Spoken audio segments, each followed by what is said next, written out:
To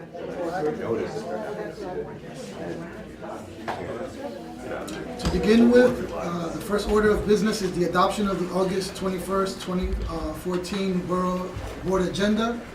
Motion to adopt. So moved. Second. Second. All in favor? Aye. All opposed? Hearing none, the motion is adopted. Next order of business is the adoption of the July 17th, 2014 Borough Board Minutes with the friendly amendments added in time for review by Community Board Chair 1, Catherine McGill-Hughes. Thank you for that. Motion to adopt? Could I? Yes. Another amendment? I have an amendment, Community Board 4. I'm sorry, my name is Hugh Weinberg. I'm first vice chair of Board 4. I'm here on behalf of Christine Berthet. In the minutes, it says Community Board 4 would vote on our affordable housing plan Monday, July 21st. In fact, that date should read Wednesday, July 23rd. Okay. I'll make that change.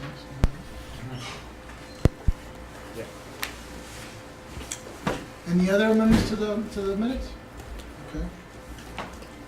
Motion to adopt the July 17, 2014 Borough Board minutes with the amendment. So moved. Second. Second. All in favor? All opposed? Hearing none, the motion is adopted.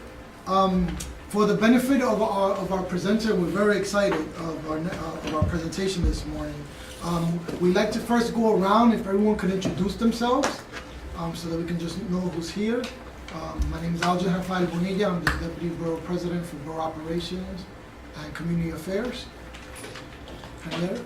Henrietta Laurel, Chairperson of Community Board 10, Upper Manhattan. I'm a Danish eating chair of CDC. Good morning, Adam Amit from Councilmember Garadnik's office.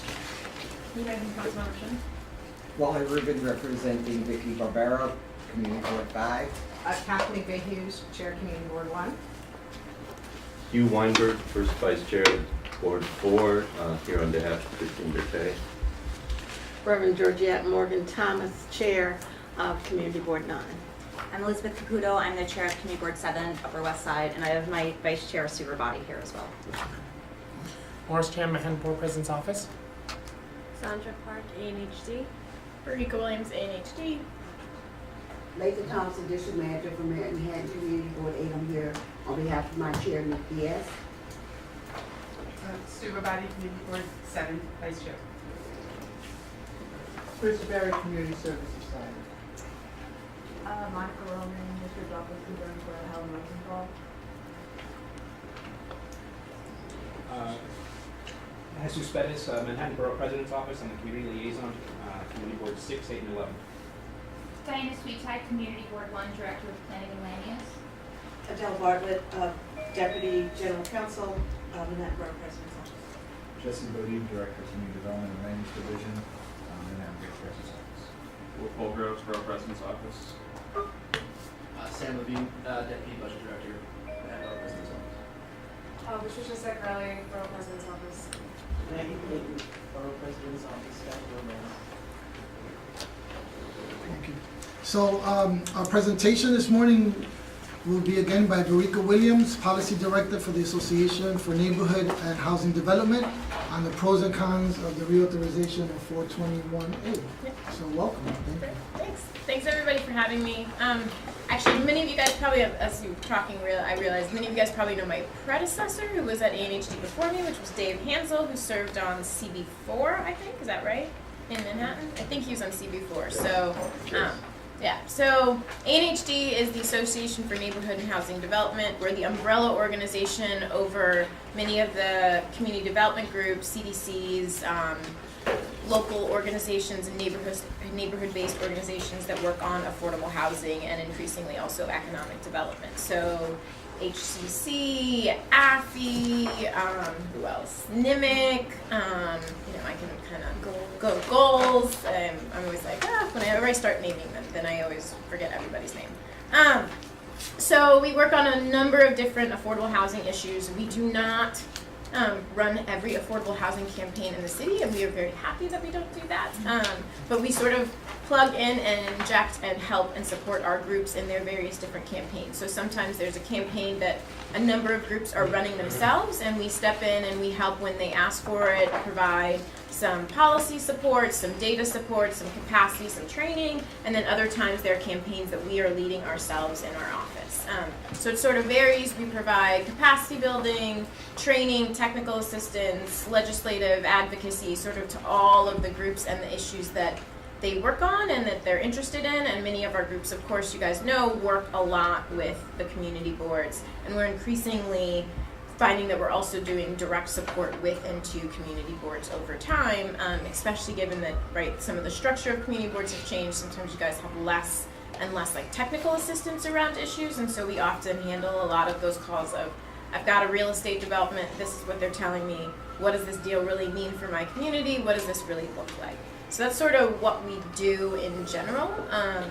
And that covers a broad range of issues for everything from SCREE and rent stabilization and affordable housing development, AMI, what is affordable, all the way up to the technical stuff of LIHTC and 421A and Article 11. So it's sort of the range of tenants' rights, land use issues, and development deals when it comes to the affordable housing side of things.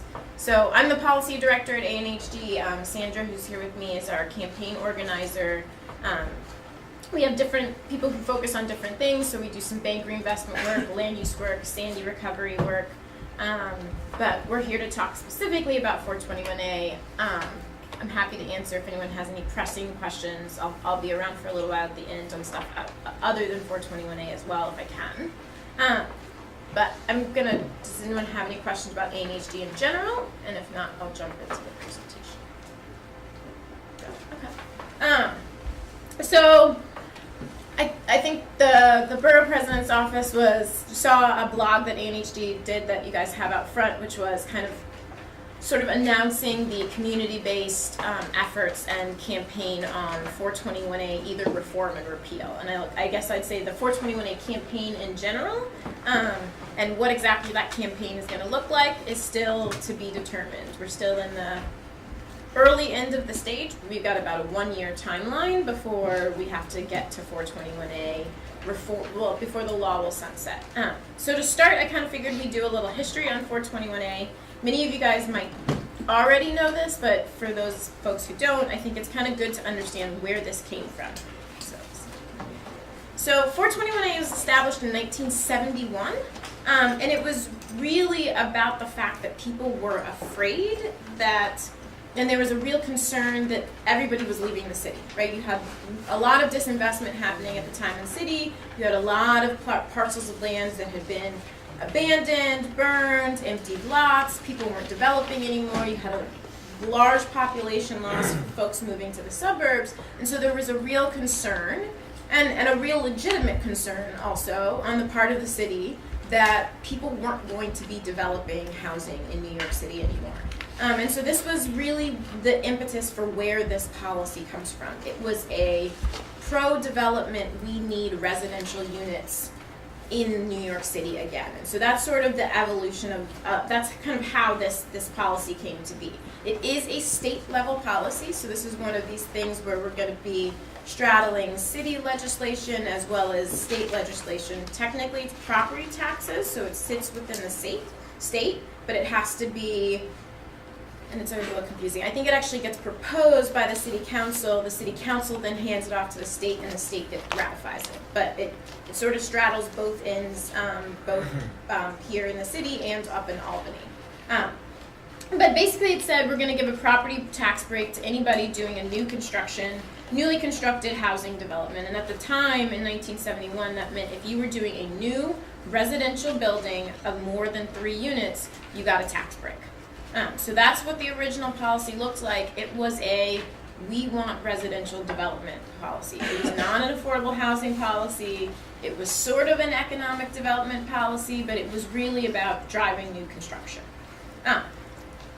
So in the 1980s is the first time that we have 421A reform. And at that point, there was recognition that the housing market in Manhattan especially had really rebounded, and that there wasn't the same concern that there was residential and population flight from core Manhattan. The housing market in Manhattan at that point in time really seemed strong enough, and so there was concerns about providing this tax abatement for that part of the city. And so at this point in time, this is the first time that we see the city come up with what is called the exclusion zone. At this point, the exclusion zone ran from 14th to 96th Street. So this is, now you've got this chunk of Manhattan that you carve out, and you say that you have the exclusion zone, and in that chunk of Manhattan, there was a requirement to set aside 20% of units as affordable housing. So this is the first time that we see 421A being used as an affordable housing policy. This is in 1980, only in a small segment of Manhattan, and there are certain parameters for it. How long the tax abatement ran, there's different options. There's 10 to, I think at the time in 1980, 20 years. Affordable units at this point, so this is, go ahead, do you have a question? I wonder, the screen is sort of cut off on the right side. I wonder if, no, not because of that. I think maybe you have to move the Projector. Oh. Someone just push it back a little bit. No, back towards the back of the room. It's settings on the computer. Yeah, I think it's That's there what it it is. Just got there. Right, oh, there, perfect. Better? No. All right, how about I slap? Oh, yes, yeah. Is that good? Is what's on the screen up there? Yeah. Yeah. All right. Then we're good. Actually, we're missing a couple words, but Yeah. yeah. Everything's on there. Let's see. Is that better? Perfect. Yeah, let's do that. Everything, Okay. yeah. So you might have to clear that one to go down. So one of the things to note, and this is different now than what it was in the 1980s, is at the time you could do 421A on-site or you could do 421A off-site. And so at the time in the 80s, off-site meant that you could say, I don't want to do my 421A affordable units as a part of the building. I am allowed to do them off-site, and at this point in time, off-site meant I can do them anywhere. So one of the concerns was, and what we saw was, that many of the folks who wanted the 421A tax abatement, many of the developers who wanted the 421A tax abatement would take the tax abatement for their building, but then put the units off-site in the Bronx or in deep Brooklyn, right? Because there was no requirement for where those off-site units went. And so obviously then it became cheaper to potentially purchase a parcel of land somewhere else, or have somebody purchase a parcel of land somewhere else and develop them in a completely different borough, let alone a different neighborhood. So that was one of the real concerns coming out of the 1980s reform. Another piece of concern was that there really weren't protections for tenants in place. So at this point in time, there are no, as our understanding, and this is going to get to some of the questions later on for where we head next, there really aren't clear tenant protections at this point in time, either for the unit or for the tenant, for rent, for any of the affordable units in 421A. So in any of these 421A units, you're going to have market rate units, you're going to have affordable units. They each have slightly different rules, and at this point, both sets of units seem to not have rent stabilized or rent regulated rules for the tenant or for the unit. So that's sort of where we are. And then for the non-exclusion units, for the non-exclusion zone units, so everywhere else in the city beyond that 14th to 98th Street, you would get your tax break, 100% tax break for the rest of the units with no affordable housing required. And this is how 421A operated from the 1980s till about 2007. So this was, for especially for a lot of Manhattan, if you have 421A units, this is what we're talking about. You guys have some units that have been, there have been definitely buildings that have been built since 2007 in Manhattan, but many of your 421A units are going to probably fall in this time band. When you think about new buildings that have gone up in your neighborhood over the past, 20 to 30 years, many of them are going to fall in here. So, any questions from up to here? Just one little clarity. The off-site piece, So a developer can get this 421A for an application for a specific building, but they can actually not use it, they don't have to use it for that building, they can use it somewhere else? So what you would do, this is only for so at this point in time, from the 1980s to 2007, you, as a developer, so I have a building, it's on which corner for you? 135th Street. Okay, so you have a building, it's on 135th Street, I've got 120 units that I'm putting in my building. I want to take the 421A tax abatement, but let's say you're below 96 in this scenario, but I have to build affordable housing in order to take the tax break. So I get a tax break on all 135 units in my market rate building, but I'm required to do 20% affordable housing. I don't have to do those 20% affordable housing units in that same building at this point in time. I can take them and I can put them down the street, down the block, around the corner, or in Inwood, right? I can put them anywhere, but I still get the tax break on both my building and the new 421A units, right? So I get the tax break on the affordable units and on my market rate building.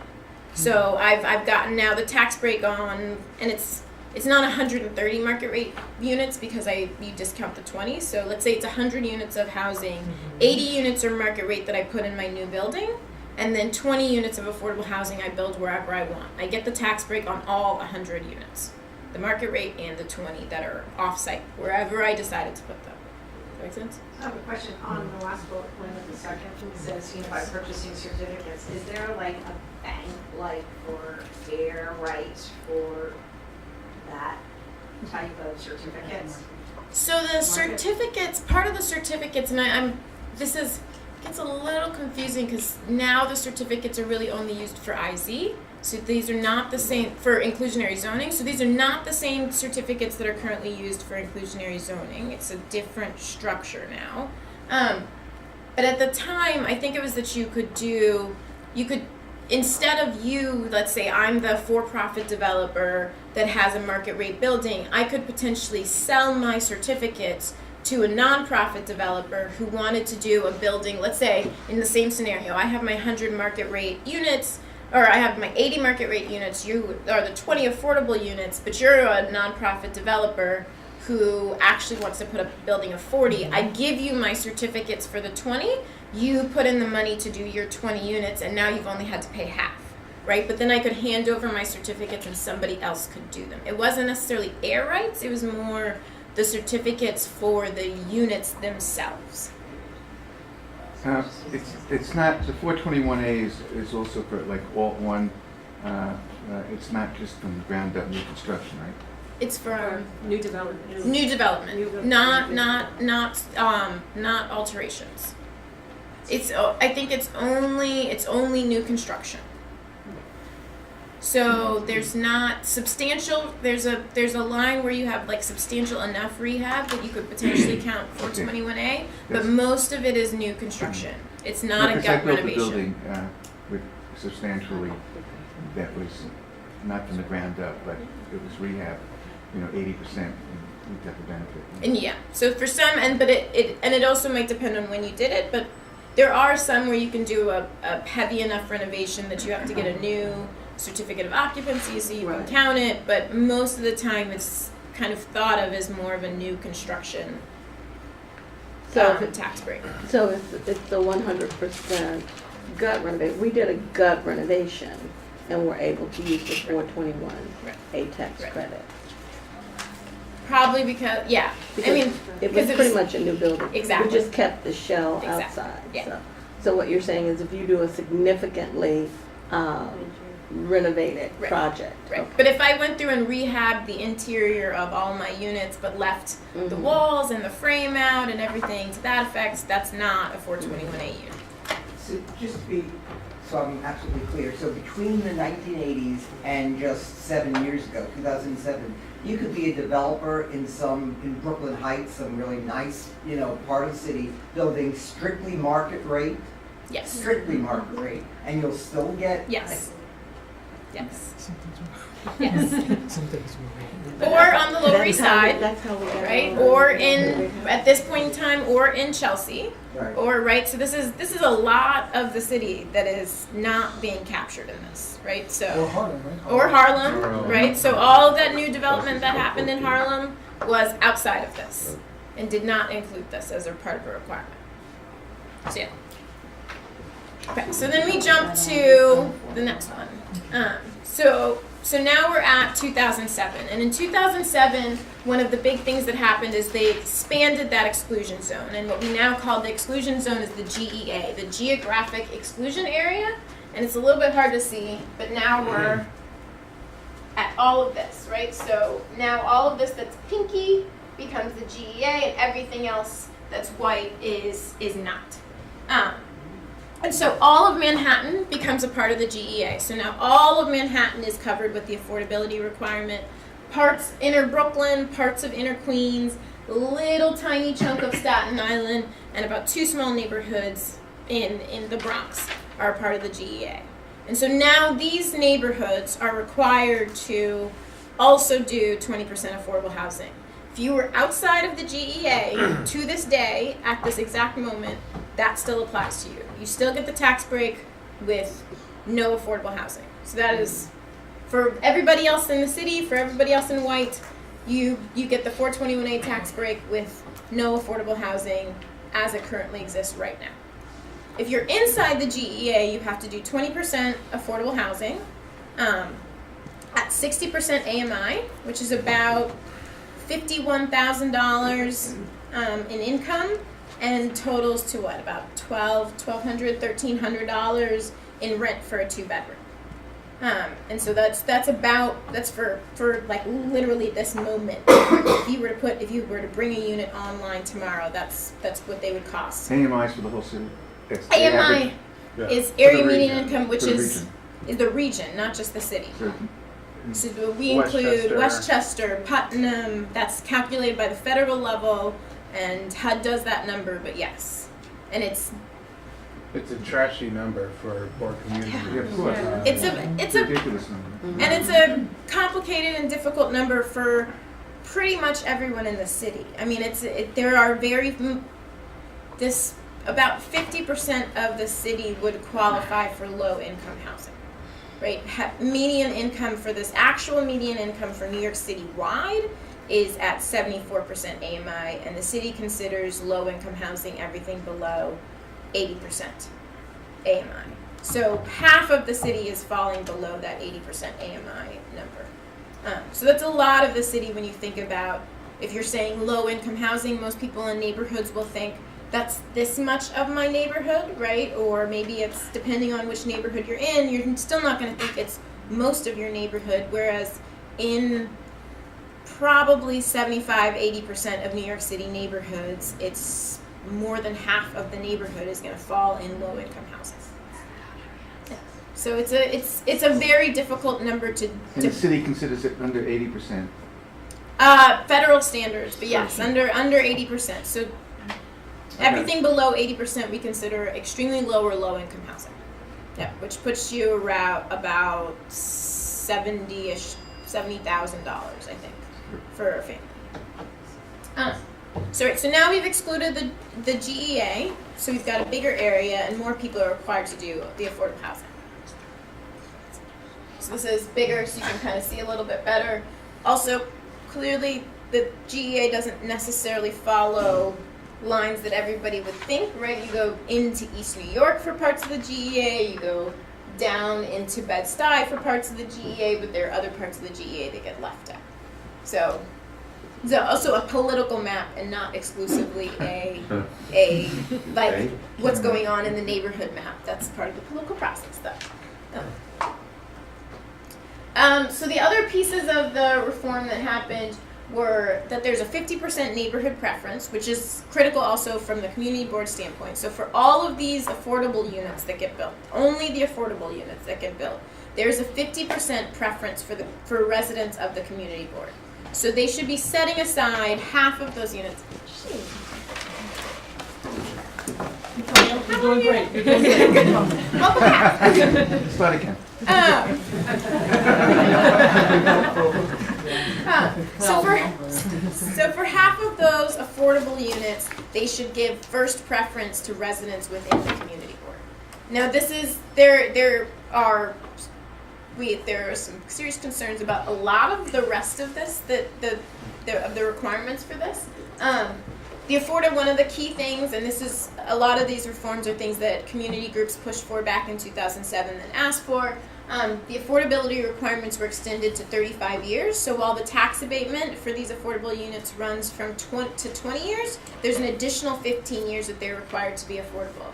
This does mean at some point in time, any 421A unit that is currently in your neighborhood will expire. They will stop being affordable. Okay, so, one of the arguments that I know I always get when we're dealing with developers, and, because we really want to see these units in perpetuity, and they always give the argument that at the expiration, they now have to pay taxes on all of the units, but they're not getting the income that makes it affordable for them to pay the taxes on all of the units.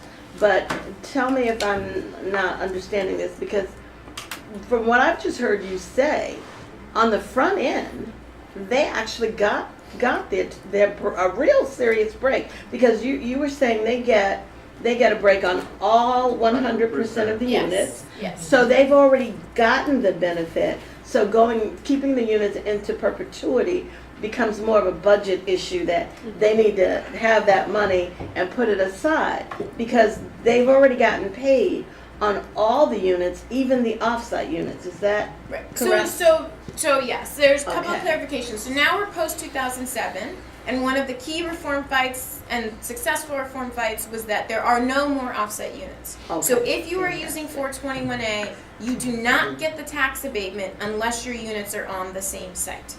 Now, this is where, and I hate to jump into politics stuff, this is where people start to get very technical, because what is considered on-site can be tweaked, right? So this is how we're seeing the conversation around the issues and the concerns around corridor, is that technically a building that is on the same parcel counts as on-site. I have to go get coffee. So I don't want to bring, sorry, okay, I don't want us to like move down into this issue, right? Because it's a whole nother issue. But I do want people to understand that is why there is an incentive to do that. In order to get the 421A tax abatement on all of your units, you have to build that building on site. And on site means on the same parcel of land. Now, if I put it side by side, but it's on my same parcel of land, if I stack them and they're technically two building systems and it's on the same parcel of land, I still get my 421A on all the units. So it is definitely in their interest, right? They want that tax abatement on all of those units, so they're going to find a way to put it on the same parcel of land. Now, we have gotten to the point, especially in many parts of you guys' neighborhoods in Manhattan, where it is so lucrative, where they're making so much money that they don't even want to do that. So there are people now who are opting out of 421A altogether, because they're like, I'd rather pay my taxes. I'm doing a $9 million condo. What do I care, right? There's definitely the market. There are parts of the market that has gotten to that point. But that is part of why you have things like that happening. That's part of why you have like building systems fitting within other buildings, is because you need to put the units on the same parcel. And this was to eliminate the offsite option, because we didn't want people putting their affordable units in the Bronx when they're building a building in Manhattan. The whole point is to create some affordability for your neighborhood, right? So that was part of the purpose. The reason why we have creative concepts for on-site housing is because they're assholes who are developing buildings, which is a real problem. And, that just has to stop. I mean, we have to make a change, and, 35 years is just not enough. We need affordable housing in perpetuity, and it's something that we need to fight for. Developers will say, we don't know what the market's going to be in 35 years, but I guarantee at any point in time in the history of this city, someone will be making 60% of AMI. Yes. Whatever that income amount is, someone will be making it. and it's just a joke, and it's just absolutely outrageous. And permanent affordability has been one of ANHD's pushing and leading campaigns for any number of years, right? And one thing to also think about is, we'll get to this sort of on the next slide, is that there are some permanently affordable units that are using 421A, but that's when they put 421A with other subsidies. And right now we're just talking about 421A by itself. But yes, absolutely, we and all of our groups would say permanent affordability. Like 30 years seems like a long time when you're talking about some of these things, but it's really not. And in 30 years, when some things start expiring out of neighborhoods, it becomes a huge crisis, right? So the units that we built at the beginning of the Koch era will start expiring in 2017. We could potentially be losing as many as 11,000 affordable units a year because of the 30-year terms, right? So that's more units than we could put into the pipeline under the mayor's new plan, right? So it's a huge putting in place permanent affordability, so we're not constantly having this preservation fight year after year after year is a critical piece of this like overall affordable housing strategy.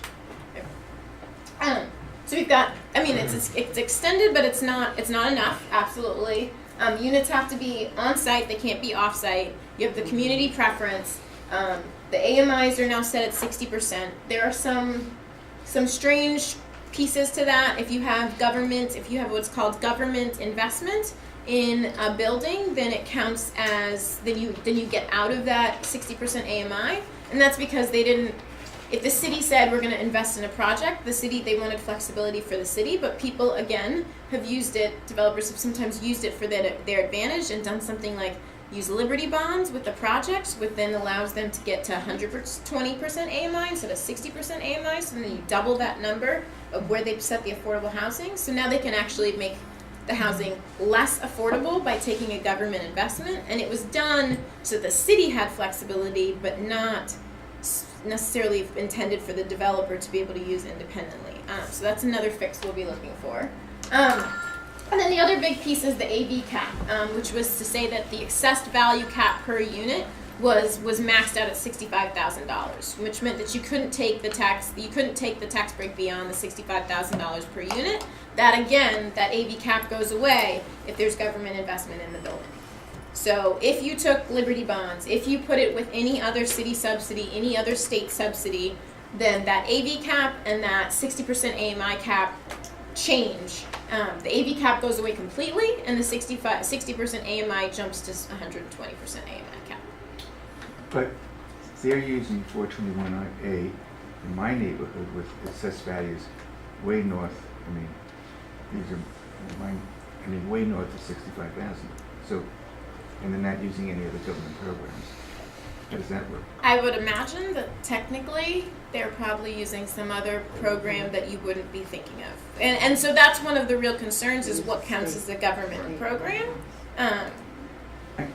Here's the problem. You'll have to explain it. This is a very important issue, everybody in this table. They are putting in housing and they're using 60% AMI. But what you're saying is that goes away if there's government money. But these units, some of these units are $4 and $5 million. So I don't understand. How is it that they're imposing the AMI of 60%, which you'd say go away, and that's the assessed value would go away as well. So it's an incomplete argument here. So let's say, so I don't want to, so if I get too much on the technical side of the financing, Okay, let me know. we're here to But learn. if let's say that you had a market rate building that's units are $10,000 a month, right? That's their market rate units, and then you've got affordable units that at 60% are $1,200. If you financed it just using 421A, that's the only tax break you get, you would do 60% AMI, 35 years, and the assessed value that you would get in terms of the tax break is capped at $65,000 per unit for the affordable units and for the market rate units. If I combined it with low-income housing tax credits, LIHTC, or if I combined it with, there's some concerns as to whether or not you can combine it with IZ, and if that inclusionary zoning, that density bonus that you get, whether that counts as government investment, then I'd still have to adhere to the 60% AMI because that program has its own set of rules. But you And would that have to- program the might AV say, The AV would go. but the AV would go away. So it might be that the second program keeps the affordability rules in place, but allows you to get out of the AV cap, right? And so this is where you start to see $5 million condos that are paying $120 in property taxes every single month, right? And which then, of course, at a certain point in time when that sunsets for them, they're saying, my taxes are now $4,000 a month, which might be what they were supposed to be in the first place, right? So that's where they get this huge change in taxes over the course of time, and their taxes step in. They don't start day one. They go from, I think it's at the, year 10 they go to 80%, then year 12 they go to 60%. So they roll in having to take on more and more taxes. It's not like the last day of the abatement the taxes kick in, but it rolls in for them. But it for whoever it is, especially if you're a rental unit, even if you were renting that market rate unit, if you don't know that this big hit for taxes is going to come and potentially change your rent, it does make a big difference, right? So this kind of takes us to 2007 and where we are now. More. Outside the GEA, again, still no affordable housing required, tax breaks on all of the units. It's available for condos, co-ops, and rentals. And the periods that you get the tax exemption for both the affordable, well, less for the affordable, but for the market rate and some of the affordable units, if you're in the GEA, can range from 10 to 25 years, right? So you've kind of got this span of how long these tax breaks can be running. But for a lot of the city's development, this is the case. Not the case for Manhattan, but for other neighborhoods it is. So in terms of the price tag, so this comes to your question of what are they getting?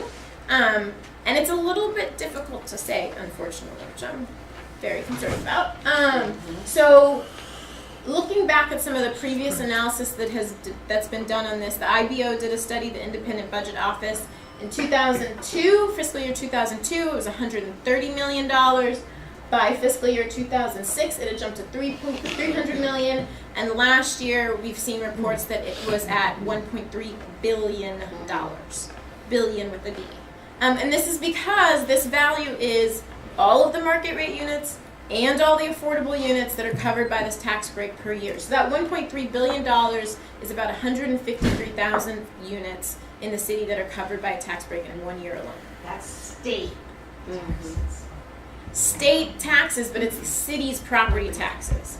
So if the city was so it's state legislation, but if the city were collecting its property taxes, that money would largely be coming into city revenue.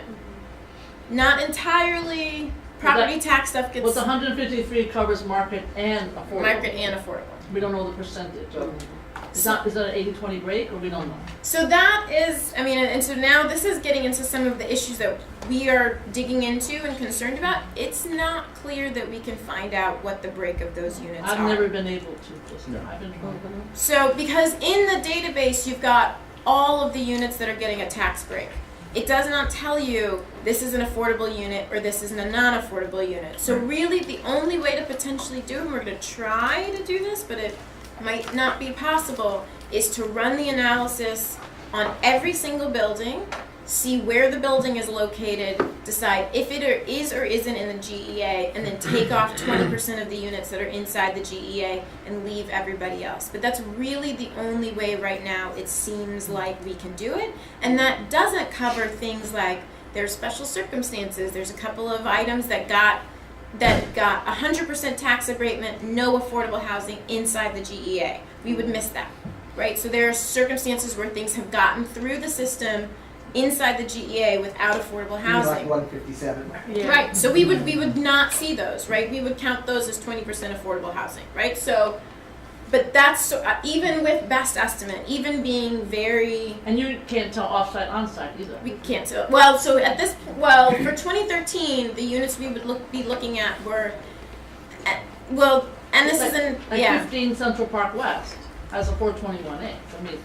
Right. And they have offset. I don't know if you captured it. And so their units, and so the other thing is this is a point in time, right? So 2013's data is going to cover units that were built before the 2007 period, Exactly. right? So it's very difficult also for us then to say, well, that means Manhattan has X number of units because the units pre-2007 could have been somewhere else, Exactly. right? So it's in many ways right now, the numbers and the data are maybe going to be a little bit of a guess. Like being incredibly generous right now, we could say that from the 153,000 units that are in the pipeline, if we wanted to be really nice and said 20% of them are affordable, it would give us 30,000 units, which when you back out from that 1.3 million number and said they're affordable over 35 years, would mean that each unit was costing us about $913,000 per affordable unit over the course of the. Some of these units, though, from my experience, are permanently affordable. I don't know, because sometimes there's a special deal kind of. Well, and so this is yet another issue and another concern is that we also can't distinguish in the database between units that are only subsidized from 421A and the units that are subsidized from 421A and other things, right? So a huge concern for us moving forward. So maybe you could jump to some of the next ones. Is so the law sunsets in June 2015. This is not a case of absent of action, the law will continue.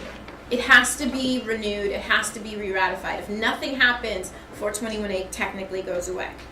There are very slim chances that would happen, I would say. Like, very, very slim chances. Even with a push, this is the real estate development community's probably most wanted and desired asset. So the chance that 421A disappears in full is very, very slim.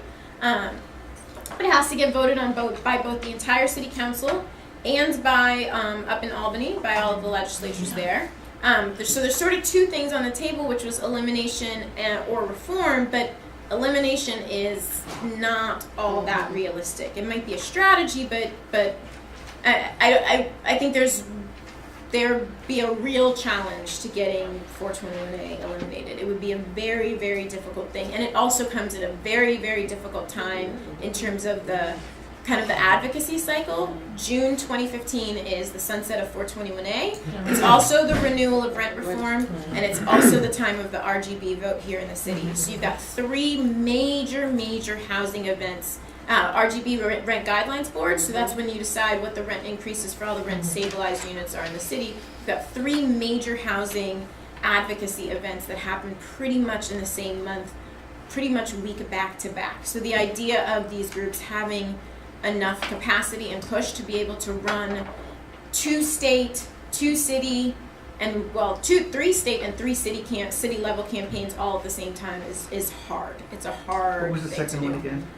Rent reform. Rent stabilization. So we've got rent reform, which is Rent guidelines. Rent guidelines. So you've got what the increases are. You've got the rules around rent regulation. Can you take IAIs? Can you take MCIs? So these are like independent increases, vacancy decontrol of units, things like that. That whole set of laws will come up, and 421A will come up, and they're all literally within 3 weeks of each other, if even that. So it's a tough season also to think about doing a big. I mean, everyone will be doing a heavy push, but it's not as if you can do this for a year and then go on to the next thing.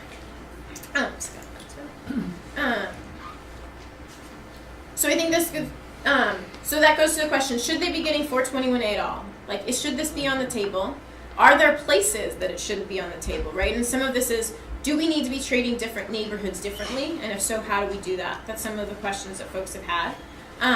Another question, this goes to BP Brewer's point, what about double dipping and triple dipping? So this is something that we see very frequently is if you take 421A, you've already done the 20% affordable housing. Many city programs and many other programs say, if you do 20%, we will give you this money. Well, if I already have to do the 20%, why wouldn't I go get a density bonus and do inclusionary zoning? And why wouldn't I go get tax breaks and tax credits for the same unit? And so now I've got 3 funding sources that are going into the same affordable unit, and I'm getting all 3 sources and counting them for the same set of units. And we see that pretty frequently. Can you schedule the density bonuses for us? Say that again? Can you give us an idea of the density bonuses? Oh, yeah. You go up? Yeah, so it's 33% increase. No, I know, but is it an Oh, you want FAR to bonus? say Is it an F? Do you want one? No, I'm asking, what is it? What is it? Okay, sorry. You're trying to build affordable on-site, David, or outside? No, I just want to know what the regs are. Oh, so so this is for what's currently the voluntary inclusionary zoning program in the city. You get 33% increase in space, so in buildable square footage, and from that you're required to build 20% total affordable housing on the residential units. So I'm permanent now. permanent now. So now those units, so if you were doing 421A and inclusionary zoning and you put those two things together, you get the tax break, you do the 20% affordable units, and you get the density bonus, but now your units do have to be permanently affordable. So this gets to your question. In that scenario, you have permanently affordable units. I just want to add something to that, because now you learn the hard way, which is unfortunately how I learned things. They are complaining, developers. Liz and I know.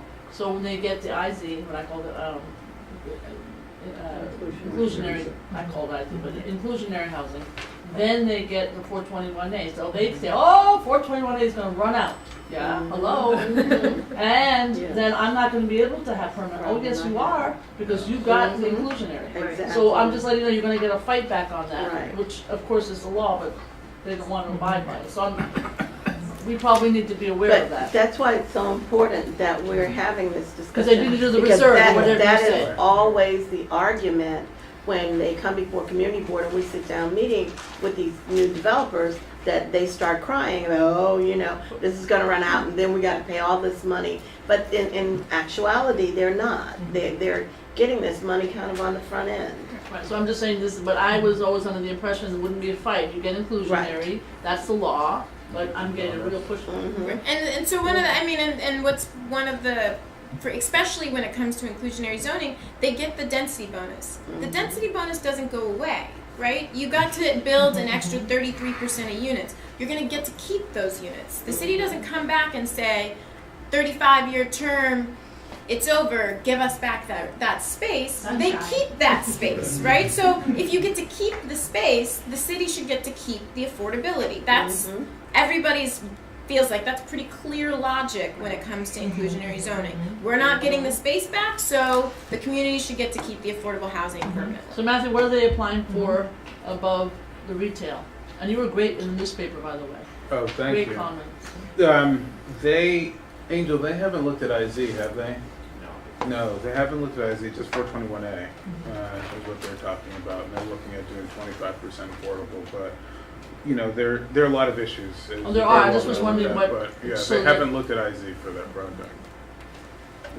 Yeah, and the original fight in the 2007 reforms, I think that the ask, and I think the ask even up until the last couple of days, the ask and what the advocates thought we were going to get was 30%, and in those last couple of days it went from 30 to 25 and then back down to 20 where it was. So it's really down to the wire. It's why there will be a lot of push from real estate to keep the program either as it is or scale back reform as much as possible, right? It's a lot of value for them, right? 100% tax abatement on market rate units for 20 years is worth a lot of money. And it's hard for us to even know, and this is one of the challenges in terms of what's the price tag of this? It's hard to know what the value of that is as a community member, right? If I don't know how much the market rate units are renting for, I don't know how much the value of the tax, or selling for, I don't know the value of the tax abatement, which really should be determining how much I'm asking for, right? And in some ways, we're also thinking about, there's a little bit of inequity in this, in the sense that somebody who is building a $9 million condo is getting potentially the same value tax break as a neighborhood who is renting $3,000 apartment units, as a neighborhood who is renting $2,200 market rate units, right? So there's a big range in what market rate is for various different neighborhoods, but you sort of get pretty much the same tax abatement deal across the board, right? So that's another big concern is people are thinking about, how do you treat different neighborhoods and different hot and cool markets differently? So I'm jumping around to some of the questions, but it's fine. So some of these are things that you guys have raised. What's the affordability level? So should it be at that 60% AMI? Is that enough? Is that actually meet what communities want and need? Should it change? Should it be flexible? Should we be asking different things in different places? How long should units remain affordable? I think we, similar to you guys, would like to see these units remain permanently affordable. Should they be able to build units off-site? And I think this is a real question, especially in neighborhoods that are thinking about unit production, right? There is sometimes a trade-off. What would it look like if somebody, let's say 157, wanted to take the tax abatement, didn't want to build the units on site? Is there a way to say you can get the abatement, but we get a whole bunch of units somewhere else in the neighborhood, or a whole bunch of money, but then there's also got to be a lot of confidence that people aren't going to find a way to game that system. And so far, I think generally community groups feel like we're not comfortable with that right now. So that's right now there's no off-site option, and that's the reason why, right? And how should the units be dispersed? Does it need to be an affordable unit on every floor? Can there be certain floors that are affordable? This matters a lot for developers because those top 10 units, top 5 floors in a big building are worth probably double and triple the units that are on lower floors. So when you've got these tall buildings, they really don't want affordable units on those top floors because they lose a lot of value, right? But we also don't want this new trend of making the units, so incompatible. Because I've just heard that even in the Avalon, which is a development that's already occurred, that the units that are affordable are very different from the units that are not affordable.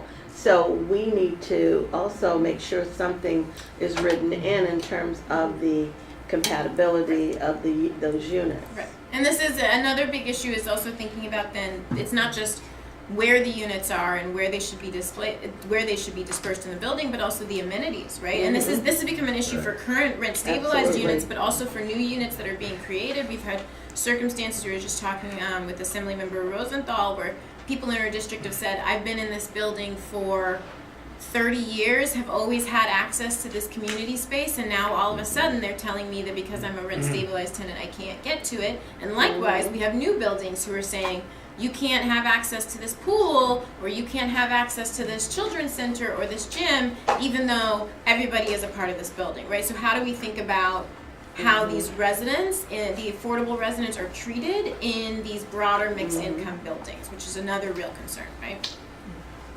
And then the last set of questions that folks are talking about are kind of like, what should the requirements be to get into a unit, right? So there's a lot of concerns that the affordability levels are set, but what you have to do to get a unit varies per developer, because they're the ones who run the application process. So we have cases where people are at, we were just talking about this in downtown Brooklyn, where the affordability levels are down at 30 and 40% AMI, which is great. They're they're deeply affordable, but they're looking for near perfect credit scores, right? So that's incredibly difficult for a household that's making $30,000 a year to potentially have a perfect credit score to be able to then get an affordable apartment. And we have another problem, sometimes you want to do home ownership, it's a good concept.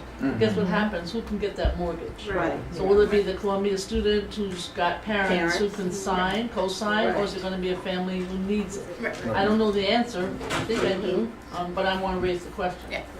And there is a question about home ownership versus non-home ownership, right? We have many of these buildings where they do the market rates are home ownership, and then the affordable units are rental, right? So that's also another issue of what happens and where the preference is going in terms of tenure for different units for different housing types. In terms of the requirements too, I've seen situations where you can have a presentation by a developer to 100 people, and when they get through the credit, talking about the credit, speaking about you can't have someone that's formerly incarcerated, or if your partner is coming out of prison in 2-3 years, you can't have someone stay over for 15 days. If they're, so when they get through this long laundry list, I mean, you literally see like maybe just 3 people remain. Right, right. Because at the end of the day, if you meet the requirements, these units are leased by. They're not run by the city, right? They're not governed by the city. They're leasing process. So this is sort of like the city stamps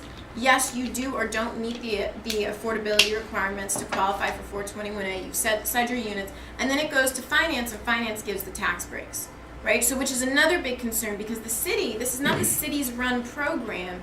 The city doesn't keep track of the affordability year after year on these units, which is now a big concern as we're digging through this data and trying to find even the units. It's like, who's been watching whether or not these units are staying affordable? Who's been watching whether or not these units have been taking more than the RGB increase? And it's not clear if there is a entity that is responsible for monitoring these units each year. It is clear. There is no. So, I've been out, I finally got the list, as Liz knows, for District 6, City Council. That, it took them 4 months at HPD to get up that list, and they don't have it for any other district in the city of New York. okay. So, and another issue that we've realized is that the tax break runs for 20 years, right? So this is on the units that have to do an 80-20. The tax breaks runs for 20 years. The affordability term runs for 35 years. So you've got an extra 15 years in there. We don't know if the income restrictions only exist for the 20 years, or do the income limits exist for 35 years. So potentially, let's say you've got a good actor developer who is following the rules, they could say, $50,000 for the household income is the max. They follow that for the first 20 years, but then potentially for the last 15 years, you could have someone say that income eligibility no longer exists. I can follow the affordable rents, right? So your rents are still affordable, but I could put somebody in that unit who could be earning $175,000. And we don't know right now if that's legal or not. That's true. We actually don't know if those terms continue beyond those 15 years. So there's a lot of questions about how this program works. But there's and another operates. issue, unless I'm wrong. I know I've got the Westmont and some of the other buildings versus where there was some kind of a restrictive deck in some of the buildings that you could stay as a rent stabilized tenant once either 35 or 20 runs out. Right. As long as you're alive, basically. There's no succession, unfortunately. That's another issue. There's no Right, succession. succession is a big issue. Right, so I'm just saying, when you have to kind of know building by building whether you can continue at that rent stabilized rent. Nobody seems to know. Well, and it's succession is an issue. I'll get to you. But it also comes back to, are you pre or post 2007? Correct. So post 2007, the unit at the end of the unit, if you are in it, you're in it in year 20, and you stay in year 21. Fine, it stays affordable. You're in it. It's a different person, same person. They're in it in year 30, and then year 35 comes. Fine, that person can stay. As soon as that person leaves, that unit goes to market rate. As long as that person stays, that unit stays affordable. That's if the unit was created after. It stays with the RGB. It stays with the RGB increase, right? So, but that's after, if the unit was created after 2007. That's how it exists now. That's how it exists right now. So But not if it went into the program pre, because I got a building all, like 30 tenants showed up. Right. It's like, what happened? Well, 421 ran out. I thought you stabilized. No. No. So for the units prior to 2007, we think that at the end of the affordability term, there is no rent stabilization protection for the tenant in place. The other concern that we've increasingly seen is that it's not clear that landlords know or necessarily give the right lease to different tenants, right? You've got a market rate lease and you've got an affordable lease. Sometimes you have pre-2007 leases and post-2007 leases because many management companies are managing different buildings.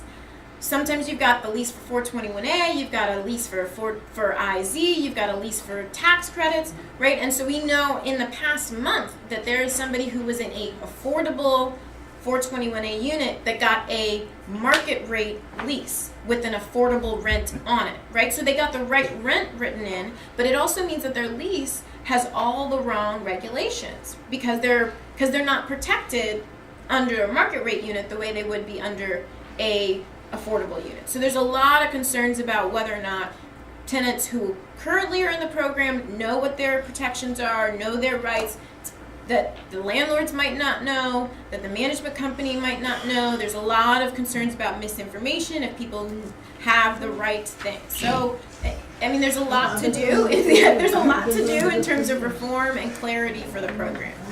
Don't forget the preferential rent leases also. That's another little caveat in all of this.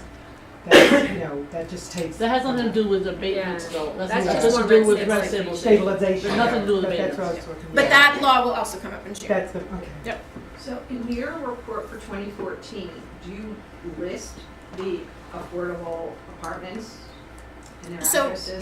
in order to get that 153,000? So the 153,000 number is a database from HPD. It has all of the market rate and all of the affordable units in it by address. We do not know which ones the affordable units are. But also HDF, wouldn't the state housing also have a different list? I'm trying. We'll see. Yeah, just so you know, there's another list, which is the state finance. State finance? Yep. Housing Development Fund. But right now, if I wanted to go somewhere and pull a list of all the buildings that are covered by 421A that have affordable units, I do not think that if you ask me to do it in the next hour, I could not do it. I don't think that it's something that can be pulled from anywhere within 48 hours That's the experience notice. we're having at community board meetings because we're updating our data. And I just want to make sure we were not missing something. So it's like, okay, this resolution, this PowerPoint slide. This building, yes. So are you guys, ANHD, thinking of putting together a program of reforms that you, or perhaps you and a coalition of people, want to have happen in June? Yes.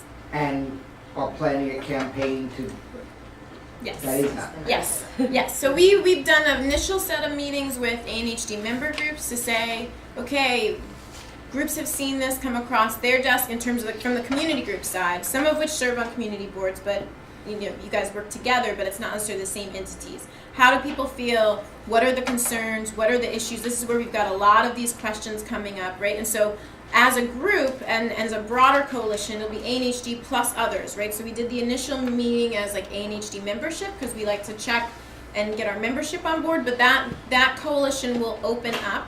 There will also be other coalitions around 421A. I'm imagine and I'm sure good governance groups are going to want to be a part of this conversation, right? This is a big price tag, and it's not clear how the price tag connects to the public value and the public good. So that conversation over the next couple of months, I would say, there is going to be hammered out in terms of what are we asking for? What's our ask? What do we want? What do we want these rules to be? What do we want the affordability to be? How does it look different? What things would we want to change? So is your mission to put together a coalition? Is that your campaign mission? Mhm. Put together a very wide coalition? I mean, yeah, that's our, what That's we it. see in the horizon. Right, and are you looking for community boards, all 50 pass miles? Absolutely. Community boards. Yeah, absolutely. Yeah. We're going to consider you should. guys as stakeholders. Absolutely. But you need to give us a resolution, because community boards can't wake up and say we're for this. That's They right. have to go back. That's right. So you Okay. need a resolution sooner rather than later. Okay. To the And tell us- community boards, and then they can tweak Thank you, it. Gail. That's what I want to Sure, say. and not just a resolution, but there are those of us, a lot of us have been dealing with this issue for a long Yeah. time, Yes. and so we're very familiar with it. Community Board 11 is. We'd like to work with you. I mean, there are a lot of issues that we're dealing with, in our community, and the expiration of many of these contracts is going to have major impacts on our community, Right. where we anticipate and have done an analysis that by 2040, 12,500 units of affordable housing are going to expire. And we're Just in looking Board at, 11. just in in Board Board 11, 11. How many just in units? Board 11, 12,500 by Yeah. 2040. And so there have been talks about development, talks about somewhere around 10 million square feet of development that's been discussed in our community right now. And if you sort of do a breakdown analysis, we're talking about 10,000 units. If we do 80-20, that's only 2,000 units. We're losing 12,500. There are major issues that need to be addressed. Right.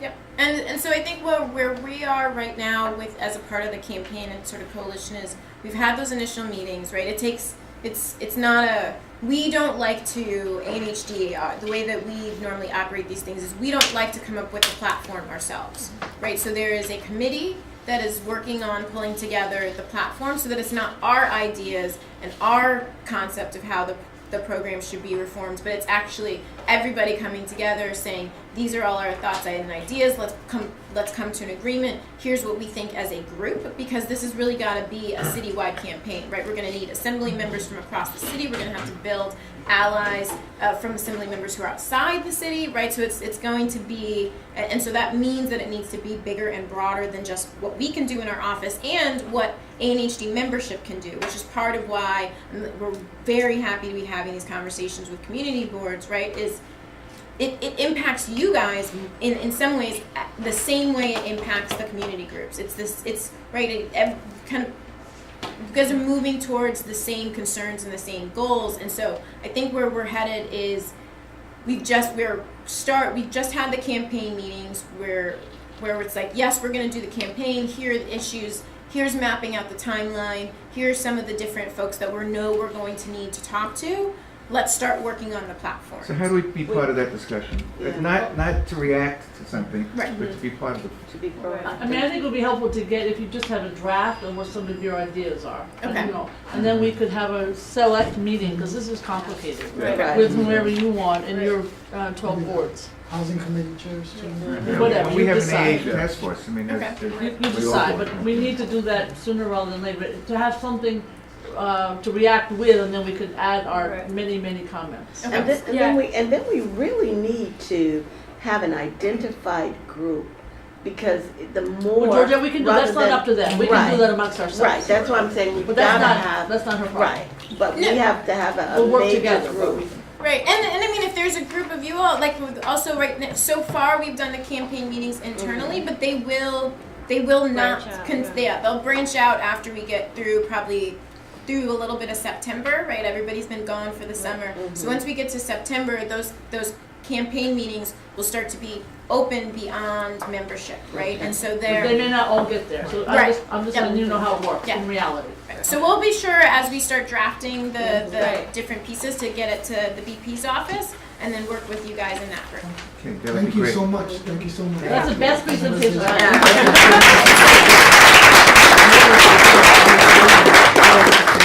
You have cards? Can we Yeah. ask you to come to our community board to present? Yes, we do that, Would yes. you also be willing to share with us some of your slides that you? Sure, actually, We'll work with them to get the information out. Okay. All right, Can I so- also get the list of people who signed Yes. in, so that way we can. And I also have risk charts for you guys. So these are the threats to neighborhood affordable housing risk charts. Right, oh my God. So they've got the data for every single community board on what their different affordable housing That's risks online are. too, right? Yes, and this is online as well. So Can I just say, Catherine, it sounds good to come to the community, but before we start having them go to the community boards, let's have a little discussion amongst ourselves, okay? So are you gonna call that meeting Yes. for them? But part of the reason that I was also wanting to ask her to come to community board is education. I know, but I wanted us to do it in a more cohesive fashion, okay?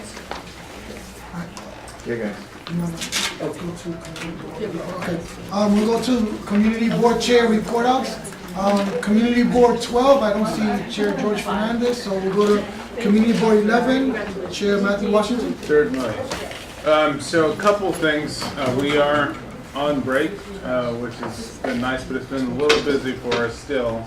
The borough president mentioned a little bit earlier, there's a talk about development on top of a Costco Target mini mall right on the FDR. They have about 1.2 million development, about 1.2 million square feet that they'd like to develop, and so we're looking at that and trying to increase affordability. We're talking about, they want to build 3 towers on top of the structure that will rise to 575 feet, 560 feet, 550 feet. They're going to be the tallest buildings in the community by far, and well, at least one of them is pretty tall. But you know, this is a project that we're dealing with. I mean, we're talking about bringing large towers and additional 2,500 residents into a relatively low-rise area. So it's something that we've been dealing with over the summer and something that we will continue to deal with to get the highest impact of affordable housing. Over half of our community is at or below 60% of AMI, but we still have a number of constituents who are above that, and so how do we find affordable housing for individuals in slightly higher income bands at 80% of AMI, 105% of AMI, and so it's something that we're constantly dealing with, and there haven't been many great programs that are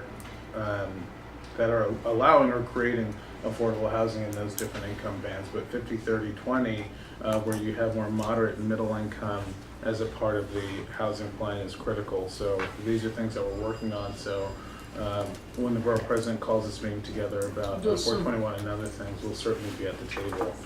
So we have that. We are also finishing up or working on finishing up our selection of a new district manager.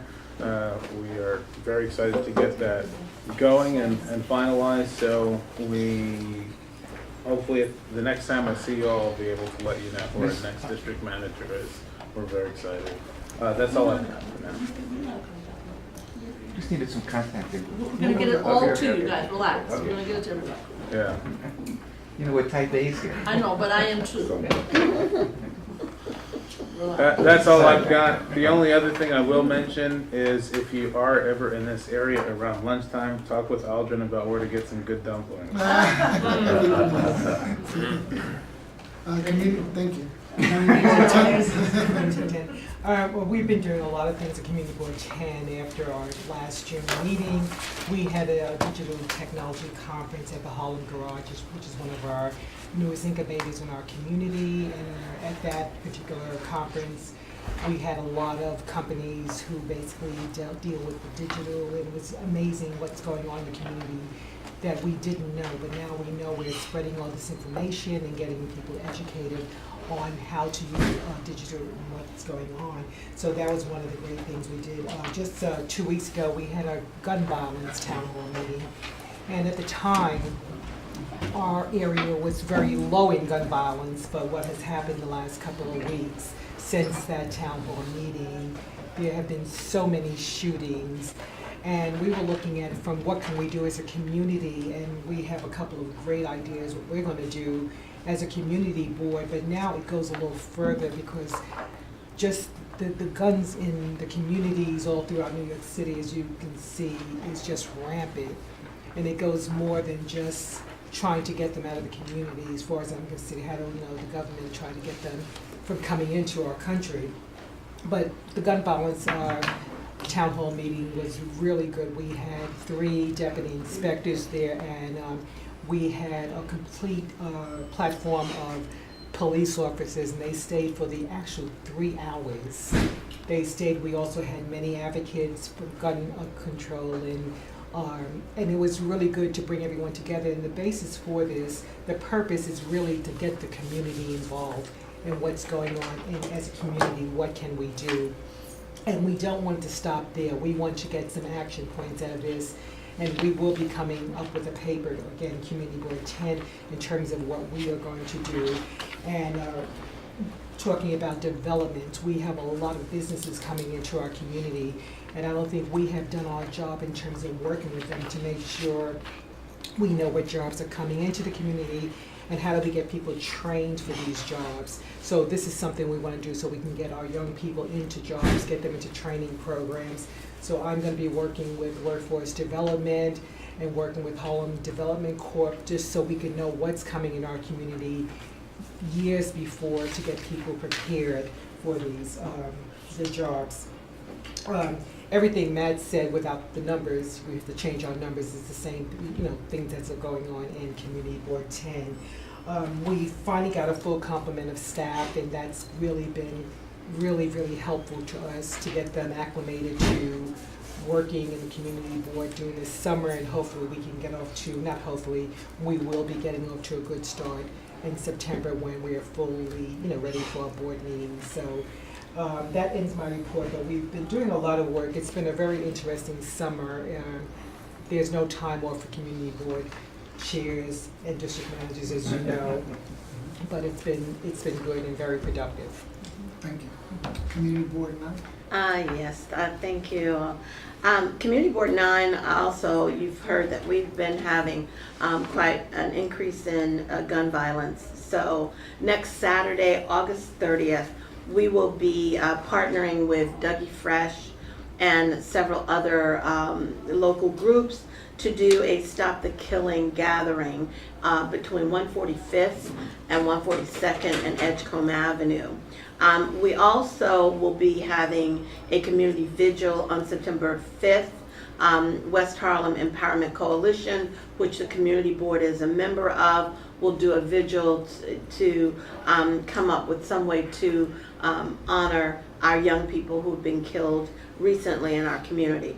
And you know, when we talk about, and the forum was very, very good. I attended the Community Board 10 forum on violence. And one of the things Community Board 9 has done, because we keep saying, what can we do with these young people? And many of our adolescents and youth are kind of considered lost. Well, Community Board 9 is working with Dr. Steve Perry, who did the documentary Save Our Sons, and we're looking at developing a high school that will focus on young people who are those hard to reach young people. They've had a great deal of success in Hartford and Bridgeport, Connecticut, with the young people who have many of the same characteristics, and we're looking to have them come in and help us. We've actually made the application, Dr. Perry has put in the application for the high school to the state. It will also help us. A charter or a regular? It will be a public school, more, I think it's called magnet school. And so the other thing that we're hoping this will help us do, my thinking was twofold. We always complain that we're not getting these 40 scholarships due our community through the Community Benefits Agreement with Columbia University. Well, having a school, we will certainly be able to generate because their graduation rate is very high. And we will be able to make this a twofold situation. Help our kids have something else to do and not, you know, be involved in violence, and also help our community to disperse those funds that Columbia seems not to be able to give out to anybody. We'll be meeting this afternoon with the West Harlem Development Corporation. We're establishing the Affordable Housing Trust that will oversee the dispersion of $10 million that comes through the Community Benefits Agreement to allow us to develop additional affordable housing in the area that Columbia has expanded in the Manhattanville area. Also, unfortunately, one of our leaders in that area, Ms. Morrison's son, became victim of violence, of gun violence. So do keep her in your thoughts and your prayers, because there was also another family member involved, and so that's very traumatic for the family. We are really ecstatic. To a lot of people, it seems like a little bitty thing that our board has done in terms of the development of the Cathedral project at 113th Street. But we have a contract with a minority construction company that's partnered with the construction company that they brought in on the project that gets the bulk of it, but this minority company will get, has a contract signed for $1 million. We have a PR firm that's working on the project that's minority woman. We have a leasing partnership that's about to take place with a minority and a woman. We have 2 administrative positions, $40,000 with health benefits, that 2 individuals from CB9 have been hired on this development to work. And we also have a minority architect who has been signed onto this project. So as a chair of Community Board 9, having seen so many developments go through our community, you know, we haven't even gotten to the trades and the labor. So, you know, it makes me really feel really hopeful that we can be looking at much more than 35% of minority involvement on this project. And so we're working hard, and that's pretty much it. Thank you. Thank you. Community Board 8, I believe Leitha had to leave. Community Board 7. That's me. I'm Sue Rabati. Elizabeth had to step out, and I've stepped in kind of at the last minute. You gave a lot of good detail. I don't have that much detail, but I'm only second vice chair. Okay. The West End Avenue issue has been obviously in the news throughout the city, and the Department of Transportation has been very responsive in working on the redesign. They've redesigned actually several intersections up in that area. Most recently, they presented to the Transportation Committee, big community turnout, of course. We were generally very much in favor of the redesigns. We thought they were thoughtful, well done, a little late. But they're there, and they should be, it'll be voted on a full board in time, because we meet the first Tuesday of September, so right after Labor Day. So that should move ahead, we hope, very quickly, and be effective and keep our citizens safe. The Apthorpe, as a landmark, was very controversial. They wanted to add 2 stories. Our community board felt that that was not appropriate for the neighborhood, not fair to the existing neighbors. We understand that it has been approved by landmarks with a redesign that puts it at 1 story. That does look much more appropriate for the neighborhood. Not perfect, but much more appropriate. A long ongoing issue, Playground 89, is finally going before the Public Design Committee in September, and hopefully is wrapping up. New issues we have coming up, Megalith has acquired 3 small lots on West 66th Street, the south side, and Extal has acquired the synagogue adjacent to it. We're under the assumption that they're going to be working together. It's mid-block. There's a lot of as of right. That area was carved out of the historic district, probably as a courtesy to ABC many years ago. And so there's a lot of community action trying to find out if there were promises or assertions given years ago to get the carve out, but probably nothing we can find. And we're, land use committee is looking into proactively, how we can participate in that. The construction to take down the existing buildings has, I believe, already started. They needed to get that going right away, but no architectural plans have been drawn up, we've been told. B2B, I don't have the date of the next B2B meeting, but our BCI committee keeps putting out a B2B probably every 2 to 3 months, and they're very well attended. You know what the B2B is. Okay. We've had forums on. Yes. But I won't go into detail. And social media. We have a half a dozen people on our community board that are hyper into social media and how we need to be much more proactive on that. And we, I happen to be leading the group and trying to keep them calm. We think that we figured out a way to do streaming, internet streaming of the full board meeting. And they want to do it September 2nd. And I think we really need to make sure that everybody in the community board is aware that we're going to be doing that and that we're not violating anything. So it probably won't be able to do that live September 2nd. But we hope by the October meeting we should be able to figure it out. I'd be asking Elizabeth to be asking for any direction from. No, but I want to say publicly, because this is obviously being filmed, thank you to Manhattan Neighborhood Network.